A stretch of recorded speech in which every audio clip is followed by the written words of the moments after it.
Hello, everyone. For the individuals who are here, thank you for joining.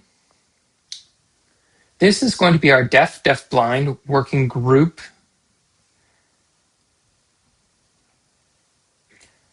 My name is Dr. Leo Yates. My name is pronounced this way in sign language because I am a twin. I am the chair for the DDBHH working group, deaf-blind, hard of hearing working group.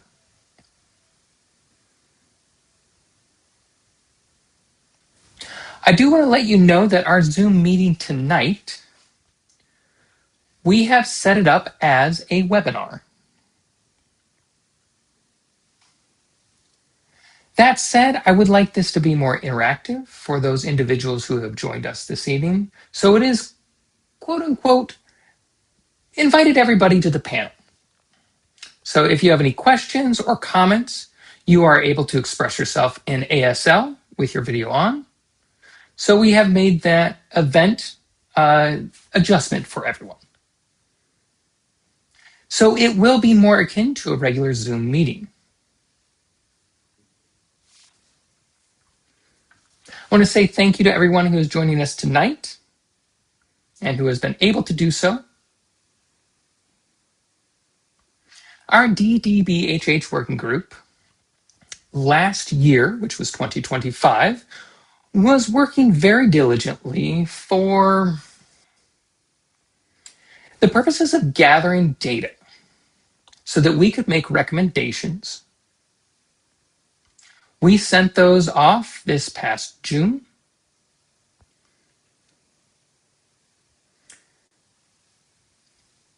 And they were received by the Maryland General Assembly.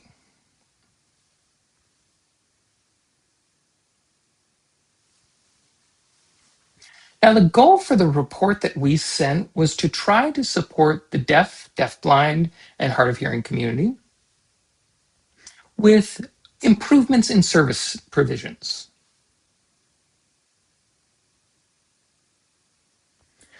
I do have a few updates that I'd like to provide this evening, and that is the reason we have gone ahead and called this town hall session. Just a brief update session.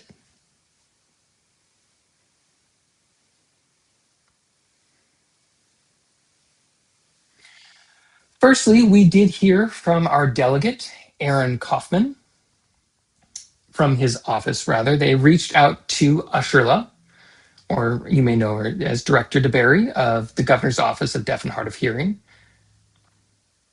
to let them know that they had received our report, which was great news. Also, the Maryland General Assembly will be moving into 2026 session starting about the middle of January. Now, sometime during the spring, I'm assuming, without knowing exactly when, they will be looking at our report.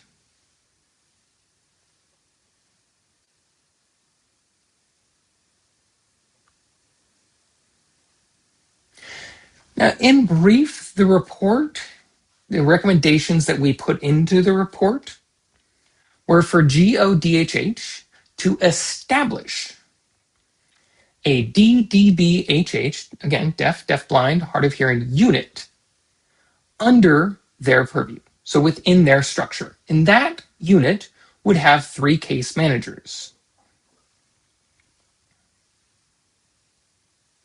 One of those case managers would be a case manager / deafblind advocate, dual rolled. And again, this would be all under the auspices of GODHH. That was our strong recommendation. Now, COMAR, which are the regulations, laws, etc., with which GODHH must follow, would need to be amended to have that unit put under the responsibilities of the office. Now, whenever that may change, or whenever governors, administrations may change, this would then be codified into law and then a continuously supported unit. So we may see that within the General Assembly session starting in 2026 of January. We'll just have to see what plays out in that space.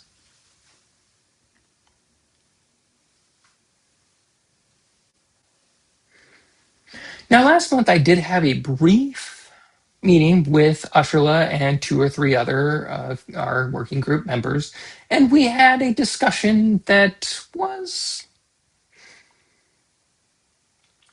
really focused on the working group and the reason behind it being established.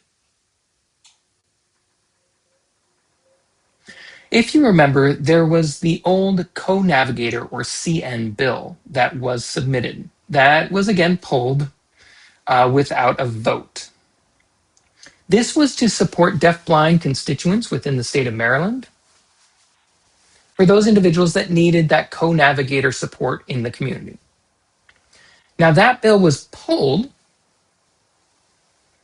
and we did bring it up again last month for discussion. I thought it might make sense to then have an amended report that we could then send. Again, that report that we sent in June of last year, we could add an addendum, a sort of final addendum where we could, again, have a small deaf-blind subcommittee or where we could then gather more data to provide a recommendation for the deaf-blind community specifically. We felt that it was absolutely crucial not to ignore the deafblind community, but to make sure that their voice was heard within the Maryland General Assembly via this addendum of a report. So we are looking at establishing that subcommittee for this working group. Again, to do our due diligence, gather information and data from the community to provide an addendum to our recent report. This does mean that our working group may need to be extended for an additional 6 months, possibly. It really does depend on how much of that work needs to be done and how long it takes. I am excited to say that when it comes to the governor's appointment office, they are working with a deaf-blind candidate to serve on this working group. Now, this is not an official announcement. We don't have a name that we can announce at this point because they're still going through the screening process and the appointments office is doing their due diligence. Now, that person would be working with me and maybe one other deaf-blind individual within the deaf-blind community, where the 3 of us, or potentially 4 of us, would be able to meet with the deaf-blind community, gather more information, and any additional recommendations would be developed for that addendum to our report.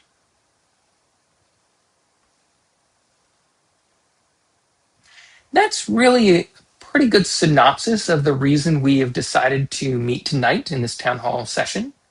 I wanted to emphasize the critical and crucial aspect of open communication in these efforts. I do realize that we have some people here tonight, so if anyone has any questions, you can feel free to type them in the QA function found at the bottom. Or if you would prefer to sign your question, that's absolutely fine as well. Please do raise your hand, and I will make sure that we can get you on screen to be seen. Now, are there any questions from our audience tonight?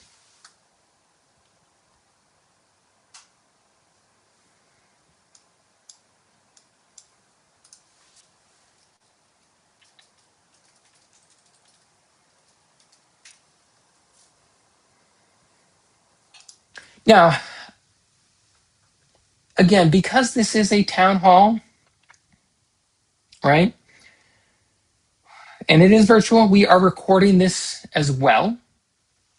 So if there are any individuals who have missed tonight, we will be posting the video or the recording on GODHH's site. So you can look to YouTube to watch that later. If there are no questions, then again, just in brief, we heard from our delegate, Aaron Kaufman, from his office to let us know that they had received our report, and I'm happy that they've reviewed it as well.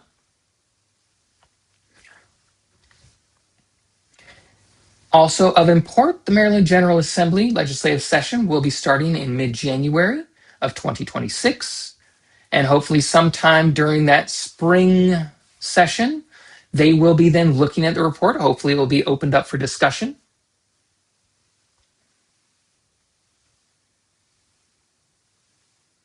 Thirdly, our deaf-blind, hard of hearing working group will be establishing a deaf-blind subcommittee. Now, that deaf-blind subcommittee will be responsible for gathering more information and providing additional recommendations to our report in the form of an addendum, which would then be sent on to the Maryland General Assembly for their review. Any questions or comments at this time?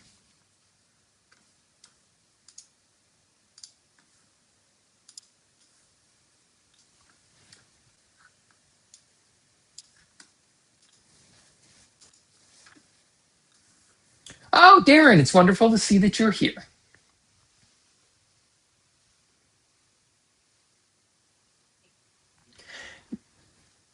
For those individuals that can't see the Q&A question that Darren posted, I'll go ahead and sign it for your benefit. Now, Darren asked who will be amending COMAR. I'm assuming you're talking about GODHH as COMAR for, again, the establishment of a permanent unit, again, for that specific purpose of case management. I'm looking to hear from, gosh, who was it? Delegate Kaufman's office. But it is possible, I think, that, let's see, was it, Tina and Jacob and maybe some other sponsors as well that may be looking at co-authoring a bill to then submit for session. There would be some discussions that there were some discussions that we recently had. I don't want to speak for the two of them. So I want to say thank you for the question, and I'll leave my answer at that.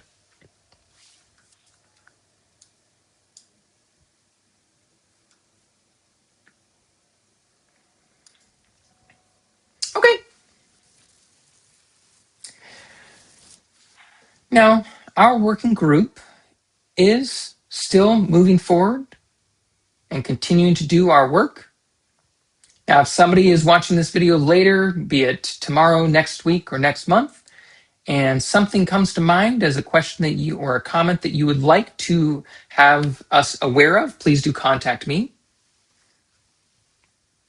My contact information, GODHH, does have available, and I will go ahead and ask Director DeBerry or Diamond, our supporting staff, to make sure that my contact information is also there available on the website. So if you want to meet with me, absolutely happy to do so at any time. I would love to meet with people from our community to hear your concerns, and thank you. Now, I want to say thank you to everybody for your time this evening. And we are really proud to be serving you, our deaf community, our deaf-blind community, writ large. And hopefully, we will see some progress in the near term. The progress that we're working towards to see increased access to services for our deaf, deaf-blind, and hard of hearing constituents of Maryland. Thank you.